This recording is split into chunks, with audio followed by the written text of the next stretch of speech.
All right, let's get started. Lesson 3, balancing redox reactions. Now, at this point, you should be able to assign oxidation numbers to an element in a compound. You should be able to look at the oxidation numbers for elements in a chemical reaction and determine which element is being oxidized and which one is being able to be reduced.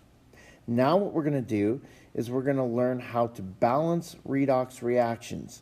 Sometimes redox reactions cannot be balanced in the normal fashion that we're used to in balancing equations. So in order to balance a redox reaction, we usually divide the reaction into two component parts known as half reactions. One of those reactions, or half reactions, is the oxidizing reaction, and the other one is the reduction reaction. So for an example here, we have a zinc, and if we assign zinc its oxidation number, it would be 0 because it's in its elemental form. Copper is going to be +2. Zinc is +2, and copper is 0. So we've assigned the oxidation numbers, and you should see that zinc is essentially going from 0 to +2, so therefore it's being oxidized. In copper, going from 2 to 0, it's being reduced. So what we're going to do is we're going to write out the half reaction for the oxidation, and that would occur with zinc. So zinc is going from its elemental zinc to zinc +2, and then we're going to add electrons to the product side of zinc because it's showing or indicating that it's losing these two electrons. All right, so let me clear this up a little bit and explain a little bit more about that. So why do we know it's 2 electrons being lost? Well, we know that zinc initially, since it's a 0 oxidation number, it's losing 2 electrons to create a +2 charge. And so therefore we indicate it by 2 electrons. Now, one of the things that we need to make sure in a half reaction is that the elements are balanced in the half reaction. So we have 1 zinc and 1 zinc on this side, so the elements are balanced. But the question is, are the charges balanced? Well, to balance out the charges, they need to be equal on both sides. So we have 2 negatives and 2 positives that make this side 0, and on the other side we also have a 0 net charge. So at this point, this is a correct, balanced half reaction where the elements are balanced as well as the overall charges. Now let's look at the reduction reaction with copper being reduced to copper solid. It has 2 electrons that it's gaining to reduce the copper to ions. All right, so the question is, are the atoms balanced? Yes, we have 1 copper and 1 copper. Are the charges balanced? Well, on this side we have no charge, so on the other side we also have no charge because we have 2 electrons, negative charges, and 2 positive charges make that 0. So our charges are actually balanced on both sides. Now, both of these examples of these half reactions, the charges on each side overall are 0, but it doesn't have to be that case. You just need to make sure that the charges are the same on both sides of the half reaction. All right? Now, typically, each one of these half reactions should be able to be added up to get the overall balanced equation. So zinc plus copper ions. The electrons, because they're the same on both sides, 2, we get rid of those. And then zinc 2 plus copper. Okay, so in this case, our balanced equation matches our original equation. So we didn't really have to balance it using half reactions, but I want you to get familiar with writing half reactions. You'll be using half reactions quite a bit when we get into voltaic cells in lesson 4.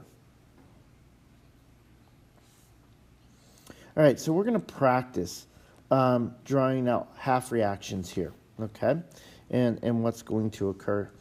All right, so let's do the first one. We have iron going to iron 3.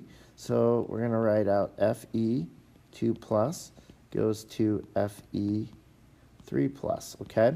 Now, are the atoms balanced in our half reaction? The answer is yes. We have one iron and one iron, so they're balanced. But are the charges balanced? The answer is no. To balance the charges, we need to add electrons, okay? Well, it looks like we have one more positive charge on the product side. So we're going to add one electron here, and that will offset that extra positive charge so that both sides will have a positive 2 charge overall. And so therefore the charges are balanced on both sides just by adding that one additional electron. Okay, well, it also tells us that iron is going to lose an electron. Therefore, what's happening here is oxidation. So iron is being oxidized. As we're going from here to here, we can say oxidation is occurring. Okay, so now what about the other half reaction? Manganese going to Mn plus 2, okay? So now what we have to do is balance out the atoms. Well, the manganeses are balanced, but the oxygens are not. We don't even have oxygen on the product side. So what are we going to do? Well, this is the rule. Now, you need to understand this rule. It's really important, okay? If you're deficient in oxygen, you're going to add oxygen in the form of water. In other words, you're going to add water to the deficient side. So since in this case my product side is deficient in oxygen, I'm going to add water. All right, now that gives us oxygen, and then I'm going to go ahead and balance out the oxygen. So I have 4 and 1, so I just need to place a 4, and that gives me now a balance 4 oxygens. But by doing that, I have created now hydrogens. Oh no. All right.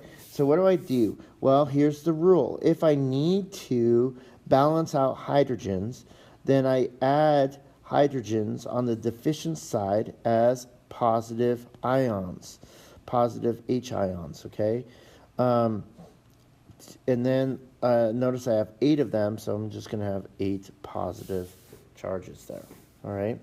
Actually, I'm going to run out of room here, so guess what? I'm going to actually erase this. You don't erase it. I'm going to erase it. I'm going to rewrite this. So I'm going to have 8 positive hydrogens plus the permanganate ion,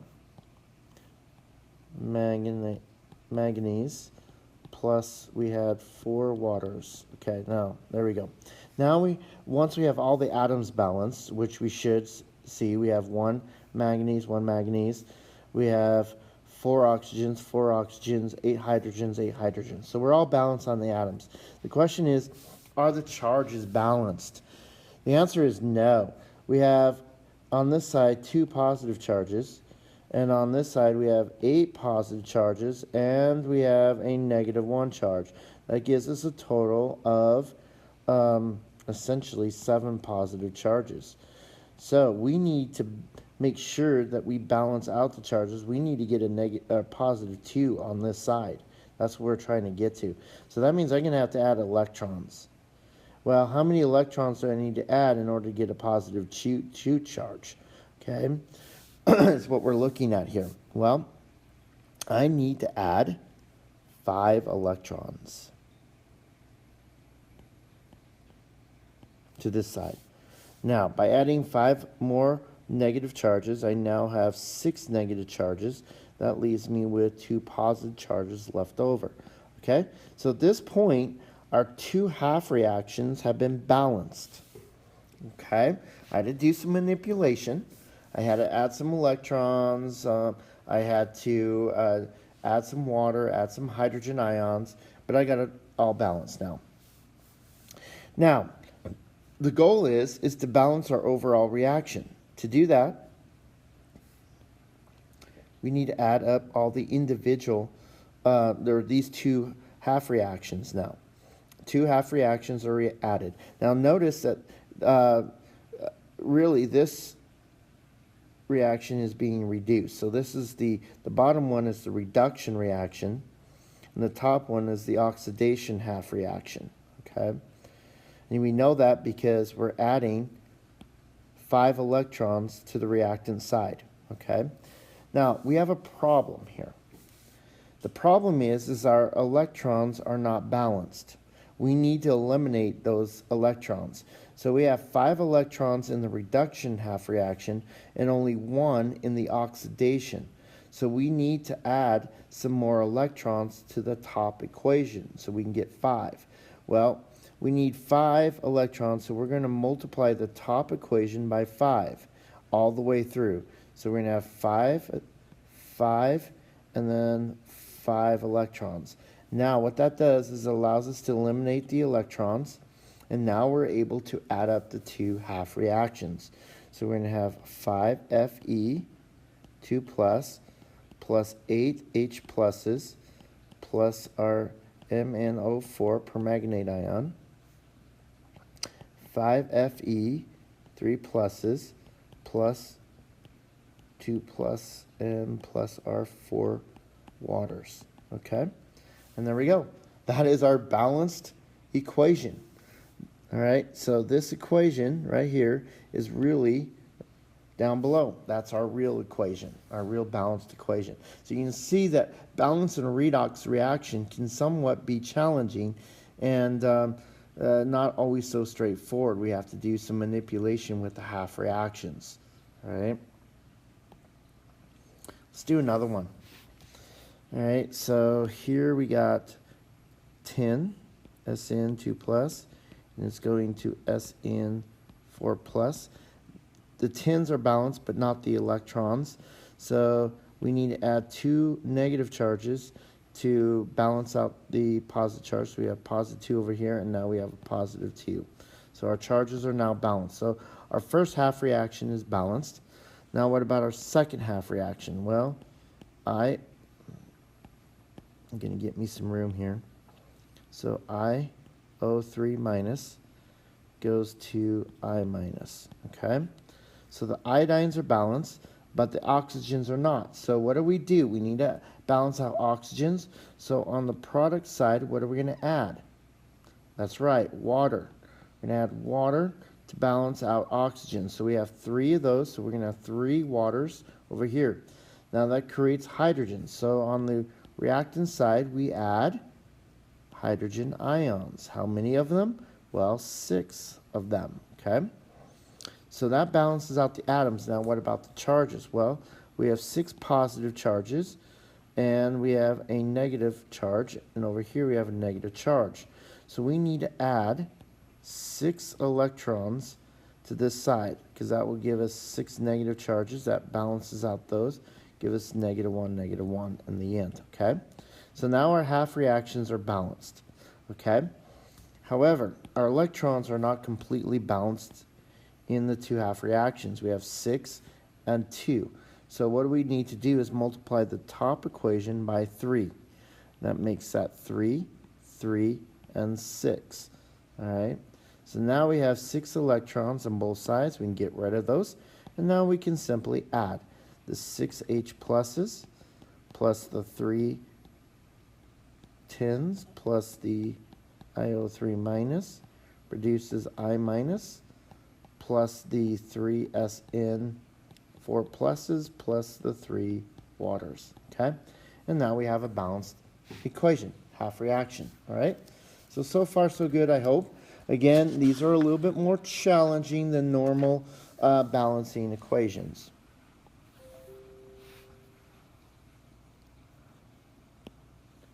Oops, let me go back here. Okay, so now we got a couple more practice ones that we'll do here.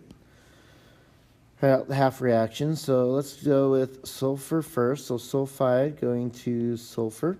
All right. The elements are balanced. It's just the charges. It looks like we're going to need 2 electrons on this side to give us 2 negative charges on both sides. Okay. So our charges are balanced out for the first half reaction. The second half reaction in O3 going to actually I'm going to reset. So we got NO3 minus going to NO. All right. Now nitrogens are okay, but the oxygens are going to be deficient, okay? Now we could try to balance out the oxygens because we do have one oxygen, but that would require 3, and then we'd have to change 3, and then we'd be going back and forth in this mess. So it's just not going to work that way. So what it appears is we're going to have to add some water in order to balance out oxygen here. And since we added water, now we're going to have 2 waters because we're going to have 3 oxygens on the product side, okay? So that means we're going to have to add 4 H pluses on the product side, okay? Now let's balance out the charges. We have 4 positive charges plus a negative charge. On the other side, there's 0 charge. So that means we're going to have to add 3 electrons in order to balance out the charge. 3 electrons, that will balance out those to a 0, okay? All right, so now we got to solve for the electron problem. All right, the electron problem is we have 2 here and 3 here, okay? So what's a common multiple that we can get, and that's 6. So if we multiply the top equation by 3, then we get 3, 3, and 6. In the bottom equation, we're going to multiply it by 2. So we get 6. So 4 times 2 is actually 8. So we're going to actually have to change that to 8 hydrogens. We're going to... this is 2, sorry, and that's 2. And then 2 times 4 is... or 2 times 2 is 4. So this one is actually going to be 4.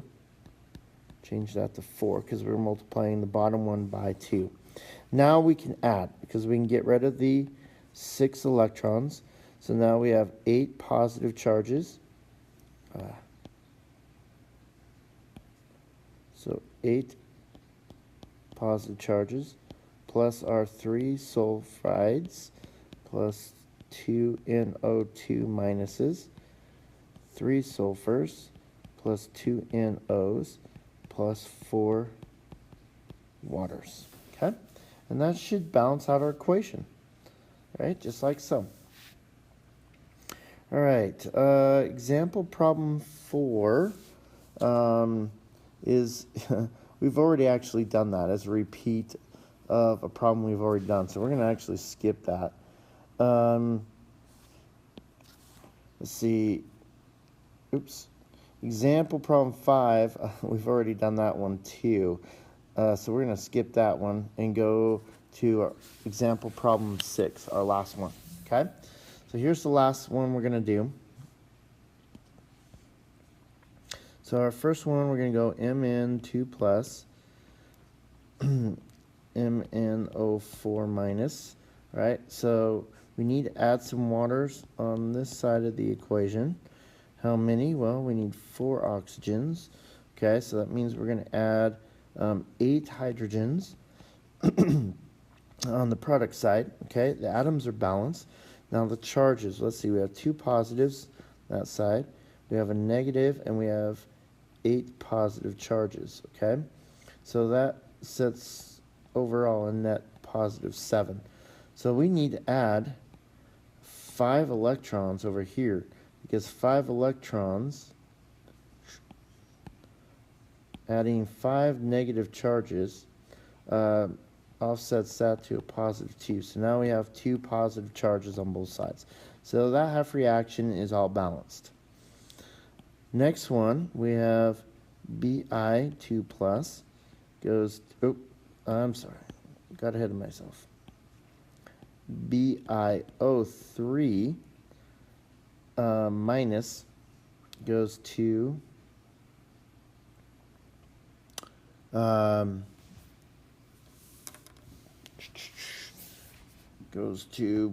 Bi2 plus. There we go. All right, so we need to add some water on this side. We need to add 3 of them.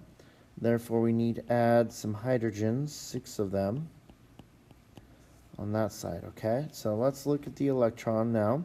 the charges. We have 2 positives. So on this side, we have 6 positives and 1 negative. That gives us a positive 7 overall. Okay, positive 7. So that means we need to add how many electrons to get us that, to get us just positive 2, because that's what we need overall to match that positive 2. So it looks like we need to add, total of 5 negative charges. Well, look at that. We have 5 electrons on both sides already. So, hey, we're in pretty good shape here. So our electrons are the same, so now we just have to add. Get rid of those. Now you'll notice that we have water on opposite sides of our equation. We have 4 there and 3 there. So we can actually eliminate those waters and eliminate 1 of those and eliminate 3 of those. So we have 1 water now. Add it. We actually have hydrogens. We have 6 here, so we can eliminate those. And that leaves us with just 2 hydrogens left on that side. So we'll count for that. Manganese plus BiO3 minus goes to Bi2 plus MnO4 plus our 2 hydrogens, right? So that should take care of that equation. Everything should be balanced now. So we used our 2 half reactions and got our overall reaction here, okay? So you might have to go back and really study this lecture video some more on how to balance redox reactions. Again, they can be a lot more complex than normal balancing because we have to consider not only balancing the atoms, but also balancing the charges. But just remember that if we need to balance oxygen, add water to the deficient side, then add hydrogen to the other side, or add hydrogen ions to the other side, and then balance out the electrons, and you should be able to have it, okay? So we'll practice this. We'll give you some homework problems and some time in class to practice through some of these and answer any questions, okay? So that is it for this lecture video.